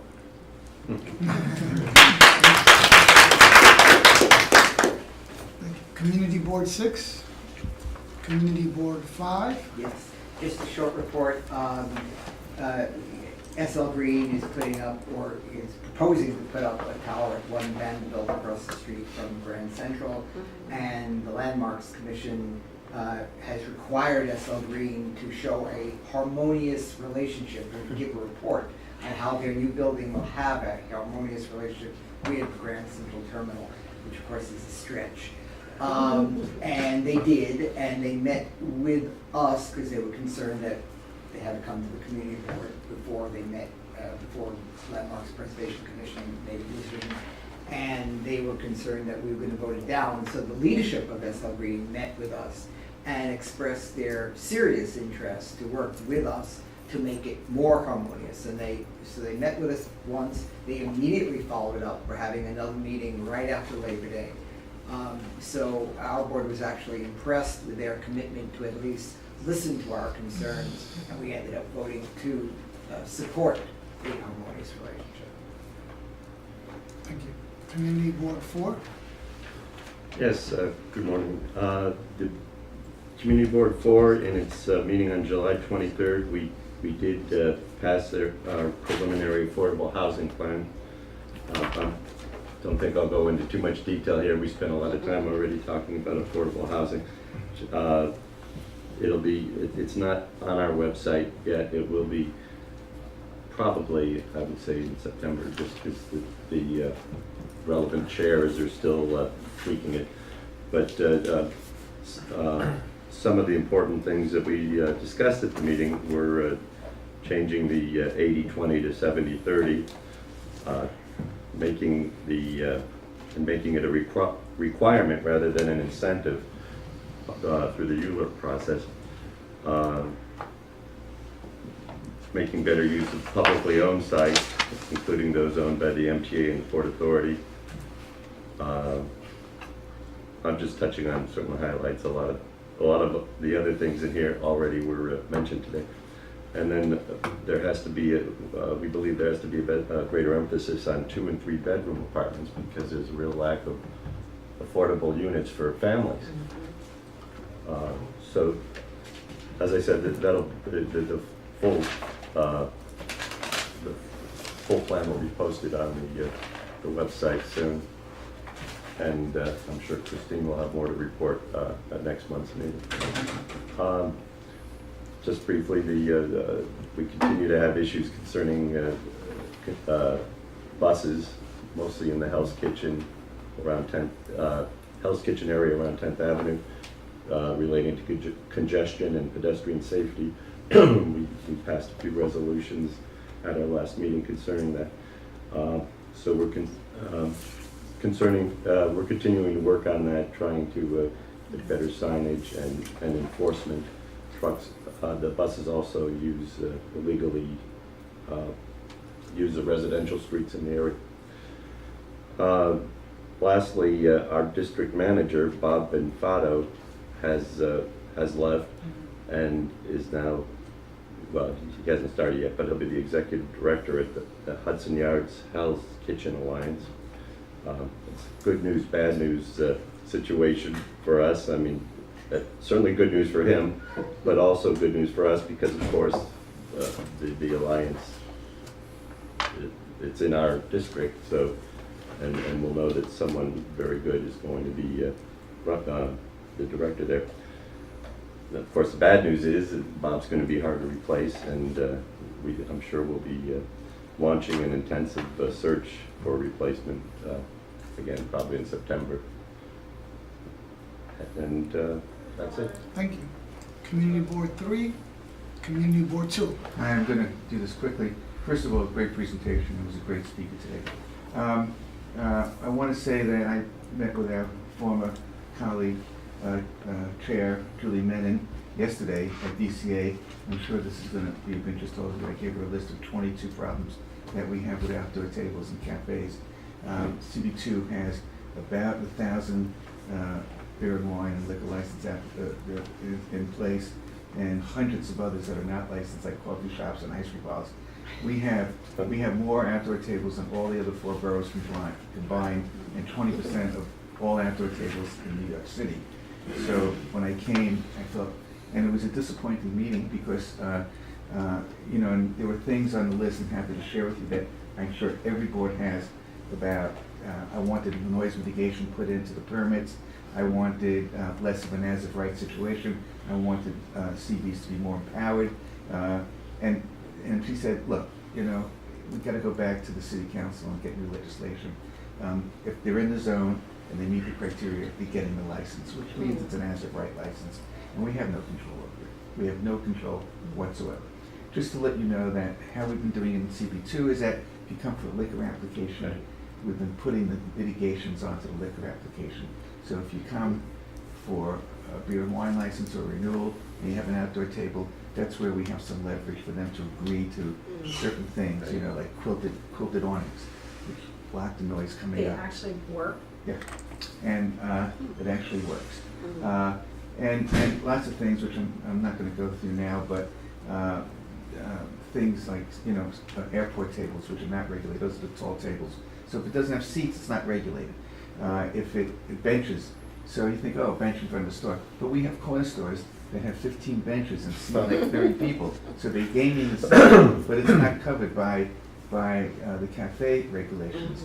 So we've got to start talking. I'm going to talk to Corey, and I'm going to talk to Councilman Pacino. We have to start now getting our city council members with us in Manhattan. That's where all the action is. To start tightening up waiter service. You know, people go in if it's a fast food place and they have outdoor tables. No one's collecting the garbage. So But they're not takes it- supposed to do it if they have no outdoor service. Not so. That's Really? what she told me yesterday. Liquor Only license. they have the self-service. If it's not a waiter restaurant and you belly up to the counter and get your own food and they have outdoor tables, they don't have to In have other words, it. if you don't have indoor Right. service, you don't have to have it outdoor. And so That they- explains that goddamn Starbucks. I know. That's right. That's right. And so the stuff gets there, the wind blows it away. And then we talked about, we say, well, what happens if I the know, I said restaurant to the has... camera, I was so livid, I jumped out of, I was like on a bus, I jumped off the bus, was screaming into the Starbucks. they must Why love do you." you have an outdoor cafe? They didn't know what I was talking about. So you have five seats indoors, you have 25 outdoor seats. Really? I Yes. know, but I'm just We saying. have how- small restaurants in the village that are on the corner. They seat like 5 people, 6 people inside, and they've got 20 seats outside. So What's it's- the it's- address? Corner of 7th Avenue and Grove Street. Anyway, I just wanted to tell you, I also met with Carl Weisborough the other day, talking about, and again, I want to bring this up so you all know. I said, listen, we need to be at the same meeting that when you have a developer come in initially, or even for a couple of discussions, I want to be invited. Because they're playing us against you. These guys come, they say, oh, we met with city planning 5 times already, and they love the project, which is not so. So it gives us, well, it may not be so, but it gives us an extra burden of like, oh God, And so they're playing us. They're playing city planning and the community boards. And I said, well, why can't we be at the meeting? And Carl was like, well, we should be able to meet, and have a confidential meeting. I said, no, you shouldn't have a confidential meeting. What's the confidential meeting? See, why are we not there? Isn't that covered by open meeting law? So I'm just saying to you, I really press city planning to have the community board representatives, because we are a mandated part of the review process, especially on ULIRPs. But I had 2 disappointing meetings, and I just want to report to you that. Okay, listen, here's Leslie. Here it is. I got pads for everybody in the community board. This is a good story, tell Yeah. them. I And love this so story. you come in, we send out in the morning of the full board, the entire calendar that's going to be discussed that night, the agenda, all the committee reports that we do, and you download it. If you own your own, you can download it, bring it to the community board, bring your laptop, bring your own pad. I bought 20 of these, so if you don't have one or you forgot, I'm going to give you these. They get loaded in the morning with all the reports. We bring a power stick with us, and just in case you forgot to load yours, we'll power you up. The site that we have our meetings is Wi-Fi, so it's on our website. If the community, anybody wants it, they can download our calendar and agenda. I'm trying to get rid of the paper and the ink, and so we're going to amortize this. And then this one also, you can make notes on it. You can email from here. So if you take a note and you write it, and you want the board to know, you can do it while the meeting is going on. Email it to the board office. We'll take it into account. It has voice recognition, which I don't want people to use during the meeting. But now we're going to start using it. As soon as we absorb this technology a little bit, we're going to give it to committees. So our SLA committee gets volumes of paper, or our landmarks committee. So here you go. The applicant sends it in. The office loads it. We bring 10 of these to the meeting. We give it out to the members. There's a number. Each one has a number. We got to sign for it. Which means so if number 2 doesn't come back, we know it's you who took it, Matt. So I took 3. What's that? You took How much 3. is each pack? So it cost me $185 each. So and then You I'm said gonna- me, you paid for them or the board paid for them? No, we billed theirs. You billed them. So, and I'm gonna try to get a grant. So I bought 22 of them, and I wanna get 25, I wanna get 50 or 60 of them. So I'm gonna look for a grant. So I'm gonna look for a grant.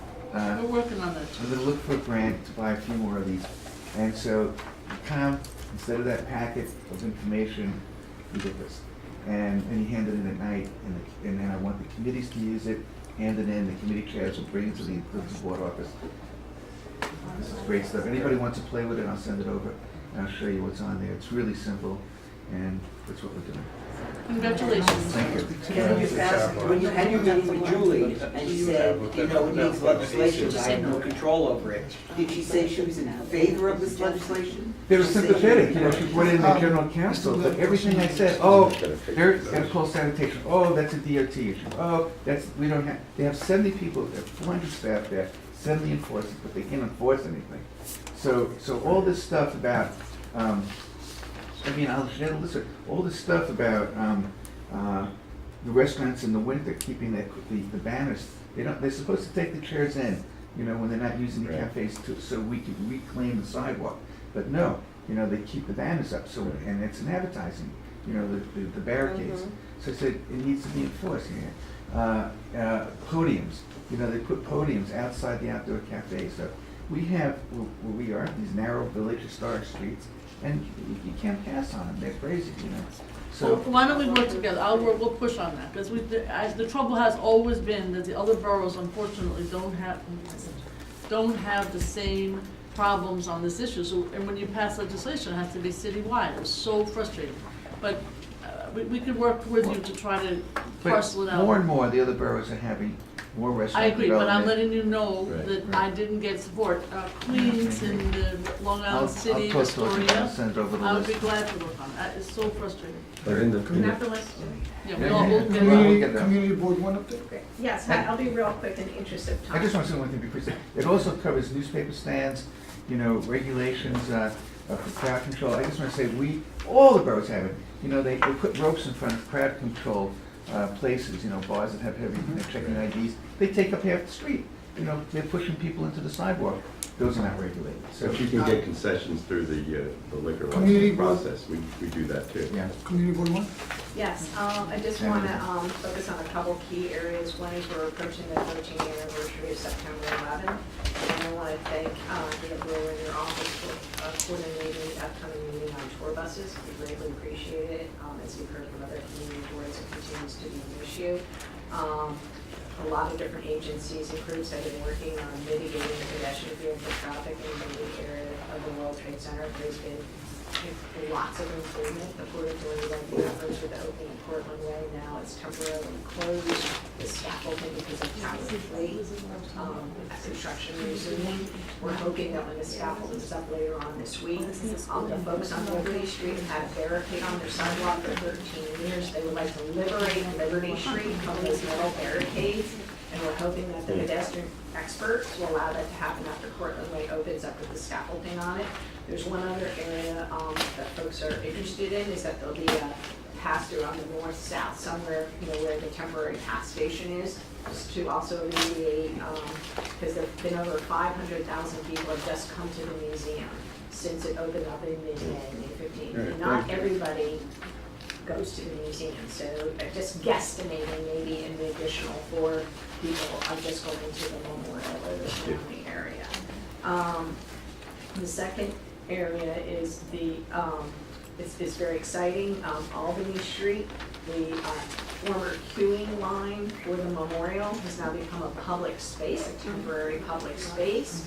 So they have planners, and then that was again another big group effort with LNBC, the Downtown Alliance, and the relevant agencies such as NYPD and DOT, and the Port Authority. And there's a popular ping pong table. And I understand that the Green Market will be coming back hopefully next week, which is very exciting. No, at near the World Trade Center site on Albany Street in this new public space, because we were very afraid that it was going to become another bus or staging area in that particular area, which is very dense. The second key area is the Seaport. We'll be approaching the 2nd year anniversary of Superstorm Sandy. We're concerned that nothing is in place yet for the Seaport Museum as it approaches the 2-year anniversary. We've invited the museum to come to our September Seaport Committee. We know the boat portion is open, but nothing has been in place for the museum. And this is a critical cultural institution for Lower Manhattan and for the whole city. The second area is something called Peck Slip. One area, the staging equipment has been moved, and we have a city bike we're glad to have a city bike, but we think there could be tweaking on where that city bike rack goes, because it's in the middle of an open space that's started for open space. And the other area there has been cleared of its construction equipment area and the view corridor, but this now raises the question on a plan of what that park will actually look like, because it was a park that was planned pre-Sandy, and there were some difference in opinions when it was approved. So we need to focus on getting that park plan up to date and moving forward, but we have to make sure everybody's in agreement what it's going to be. The third area is 346 Broadway. That sales, we want to follow up on the community space in it, where the Summits Court's going to be going. The fourth is Community Board 1 will be releasing for housing updates, including on stabilization, affordable housing unit owners, statistic in a green building inventory that our Urban Fellow has been working on. And I also, going back to the 96 construction projects in Lower Manhattan, we're very concerned that the New York City Department of Transportation, Lower Manhattan Borough Commissioner's Office, the current funding expires on this September 11th, 2014. And so with so much construction and so much density in such a narrow area, we're hoping we can count on you and all our other elected officials to make sure it's renewed for one more year. We did a resolution that passed. And we've continued, the office continued to have technological problems. Thank you all. Just a couple of things that we're working on. Time is of the essence. Number one, summer food. I think you know that we publicized the programs that exist. I don't know if you got copies of what we sent out, but I think it's still issues. I went to a lot of them personally. Went to the NYCHA, to the rec centers, to the parks, etc., schools, and I find, particularly with the rec centers and so on, it's not a big sign. I could go through a lot of issues, so we're going to push, and the numbers are not as up as they should be. In fact, I hate to say, some of them are down. So we want to have a summer food task force coming up in September. We'll involve the boards if you're interested, because you got to get the information out before school is out. Okay, and Gail, I'm going to be quick, so go ahead. One of the concerns may be in our area, the decrease in play streets, because that we used to utilize. Okay, but in your area, there are plenty of, just so you know, I was in all the ones in your area, every single one, and the rec centers had 3 people. Okay, so they gotta do what they're supposed to do, and then they can do more. They're not pushing it. Number 2 is, we're working on a, thanks to wonderful staff here, a mom and pop. I don't know if we're gonna solve the problem, but I'll be goddamn if we're gonna let all these mom and pop stores disappear. So we're trying, so we'll be working, on that topic. I don't wanna spend too much time. We went on a farm tour, I love it. So we took 2 commissioners, 3 commissioners, I don't know how many, like 40 city staff agency. We went upstate to see how the city of New York, I've been doing this for years, so I'm not gonna stop, can buy lettuce and farm products from upstate farms. It's not complicated, but I can't seem to get them off the dime to do it. So to the credit of the DCAS commissioner, she came herself, she does most of the purchasing. Obviously she does jails, we got the hospitals, the Department of Education even showed up.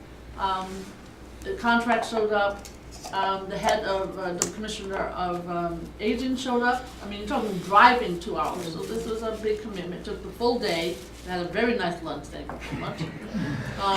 But I need them to buy. So if that's something down the line, we'll get you some info. You might want to pass resolutions at the boards to say, we really need to buy locally and not buy from other parts of the world. Bus task force, thanks for mentioning it. We're going to work on that because it's not just your board, it's everywhere. I think you know that we're working with Board 5 on this East Midtown. I will tell you a funny story. We needed to have labor.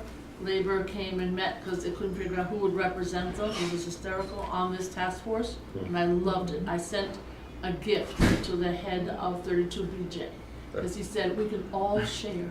And everybody said, that's a great idea. So they're all sharing. South Street Seaport, we're working with Board 1 and we're all working together and we hope that we are successful. We are working with also Board 1 on trying to find if there's a possibility of a memorial that would honor those who are still surviving, who've got cancer, God help us, or other kinds of challenges. And on another topic, I know that I keep, since I run into a lot of the Uptown Board land use chairs, they would like to meet, just so that there's more discussion about the Uptown Board talking about issues of this development. I don't know if you guys want to do that, but your board chairs seem to want to do that with you, if you think it's appropriate. Because I think that sometimes the developers go to one board, and they go to the other board, and they try to do what they do. So it's something that you might want to work on scheduling. Alder, you may have other things, I know you're working Yes, on.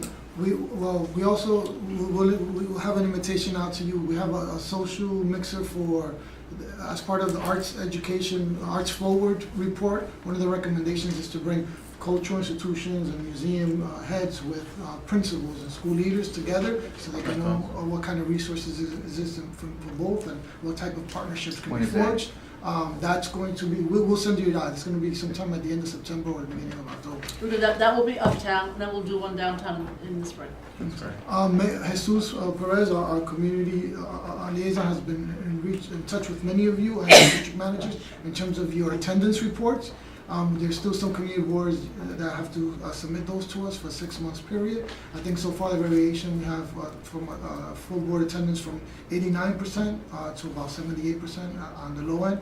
But please make sure you get that information to us. And also last month at the Borough Board, we had the presentation of community tools for the statement of district needs. Make sure that well, not only did you make the deadline of August 4th, but make sure that the statement of district needs appears on your website. Currently, I think only 2 community boards have them up on their websites. And if we can have, if you can put them up on your website, and if we can have a copy of those as well. We'll be emailing you next week our district, our strategic plan, right, Jessica? You want to say a little bit about Right, that? just very quickly, the city charter requires us to do a strategic plan every year, both things we'd like to work on, and also requires that we have input from all community boards, which we of course would love to have. So we're gonna be circulating, just to keep an eye out for a draft of our strategic plan. It's due in middle September, so in the next week or so, we're gonna be getting that out to you for comment, so. Great. Look forward to your comment. And when is your deadline in September?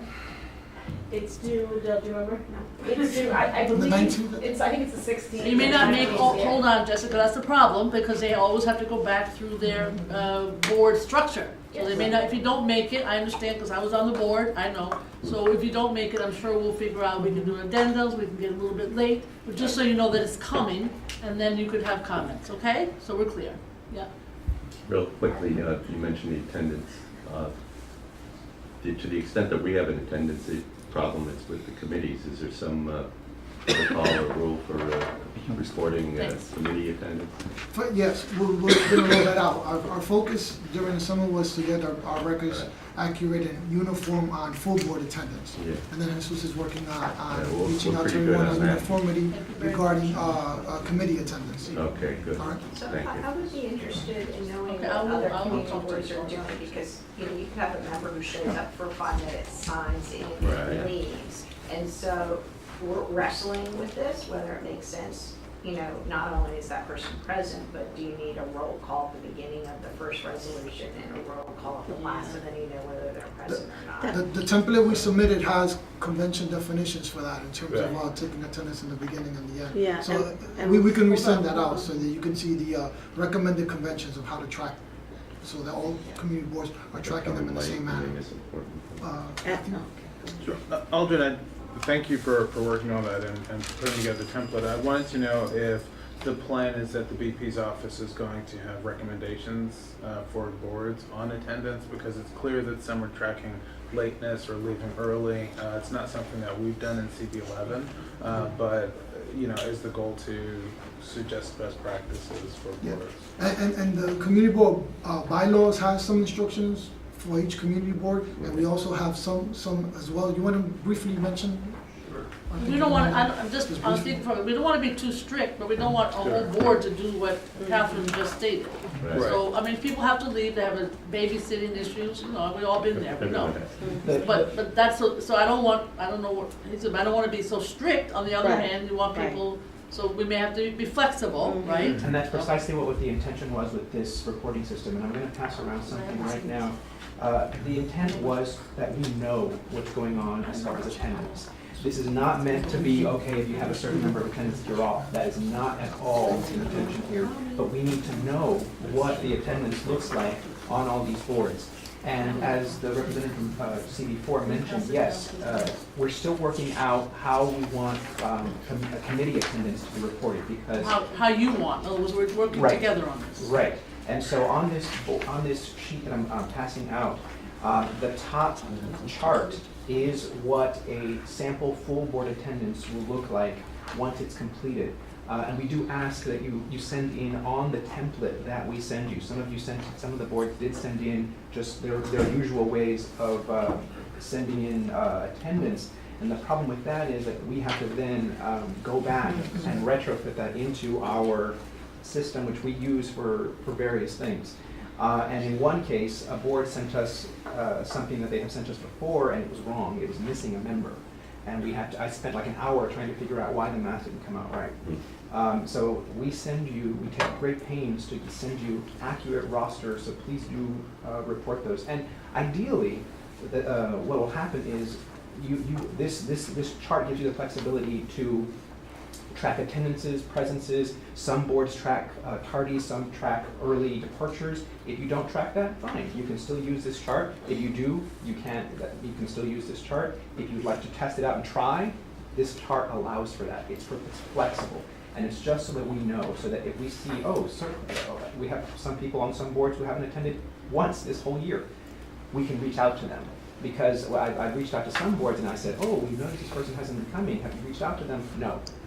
So there's a disconnect there. So we need to know. This is not meant to penalize anyone. We're gonna continue to work with you on these. We just want to make sure you go into September with your full membership, and that you continue month to month with as much a full membership as you can. And serve as an early alert system for you to know the 3 absences, 4 absences, or whatever your bylaws call for. And one more quick thing, since we have had questions from the boards about how or whether to report committee attendance.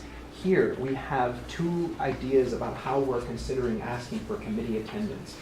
Full board attendance is pretty straightforward, just everybody's name and then the month and whether they attend or not. For committee attendance, we've seen some boards do it where they have the name of the committee and then everybody who's on the committee and then the attendance month per month.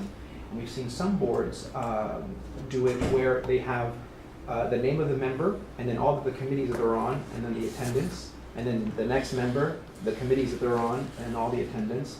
And it seems like both of those have pros and cons to them. For our purposes, it seems like it would be easier for us to have member, all their committees, member, all their committees. Option two. But then that would mean a clunkier, longer list. So what we ask of you is maybe look at this, ruminate on it for a little while, and maybe in the next 2 or 3 weeks, chime in, send us an email saying, hey, I think, we'd like this, we'd like that, and then we'll chime in too, and we'll try and arrive at something that works for everybody. Wally, does this make sense? Because you're the one that has to do it. Yes. And I think actually it was CB5 that does it, option 2. And when we saw that, well, that's a really interesting. Wally's always good at this. Yeah, and so. So this is, to invite you for a conversation. I know attendance and participation, and I was very much the talk, we made the appointment process last time. So we want to make sure we're all on the same page in terms of how we understand it, how we record it, and how we try it. Can I just mention one thing? With Community Board 10, I know I'm sure with the other boards as well, we are always getting asked to represent on other, like for instance, Harlem Hospital, the Renaissance. So we then have to get members from the Health Committee to go to those meetings once a month. And there are other meetings as well, the bid. So it's like, our bylaws considers 2 mandatory committee meetings, but now this person now has another meeting. So in total, they may have 5 meetings for community board a month.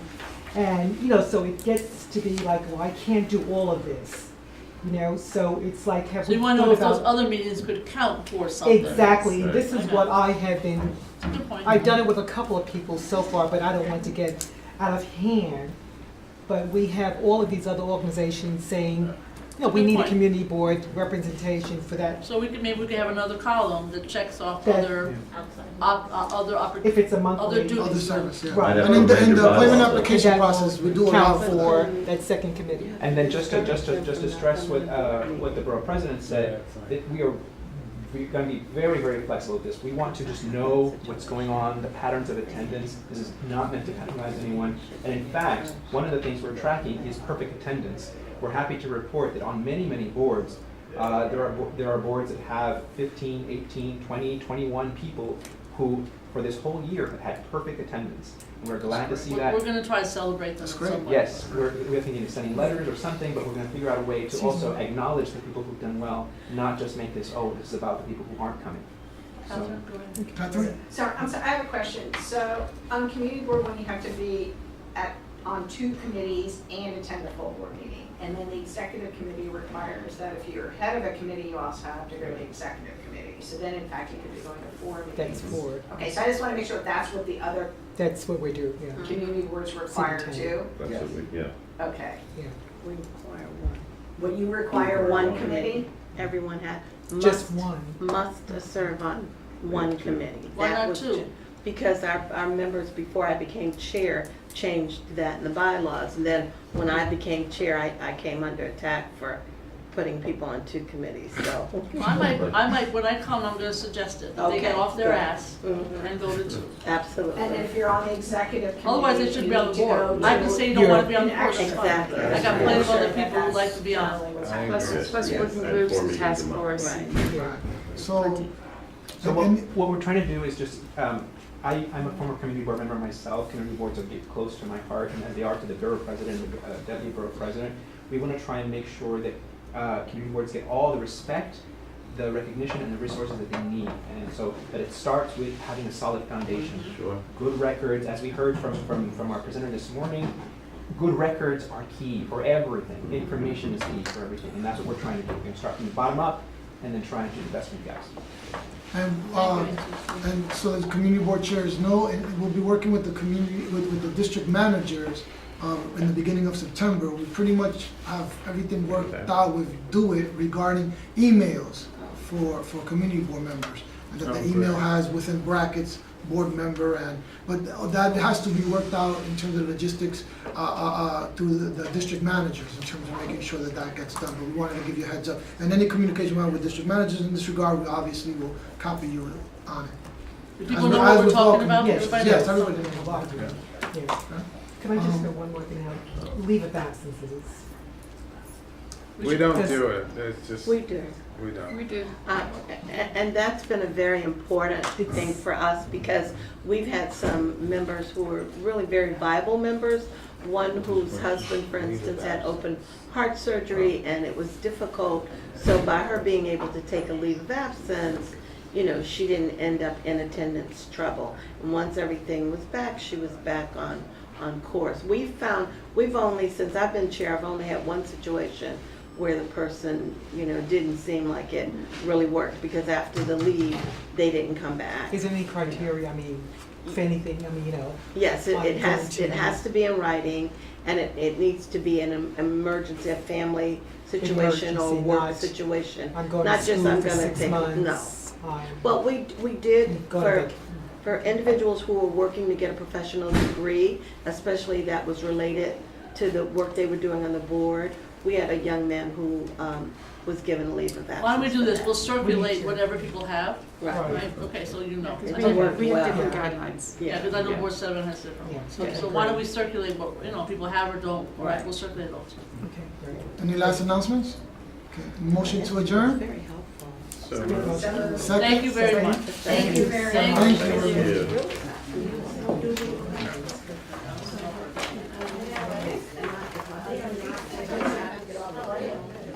yeah.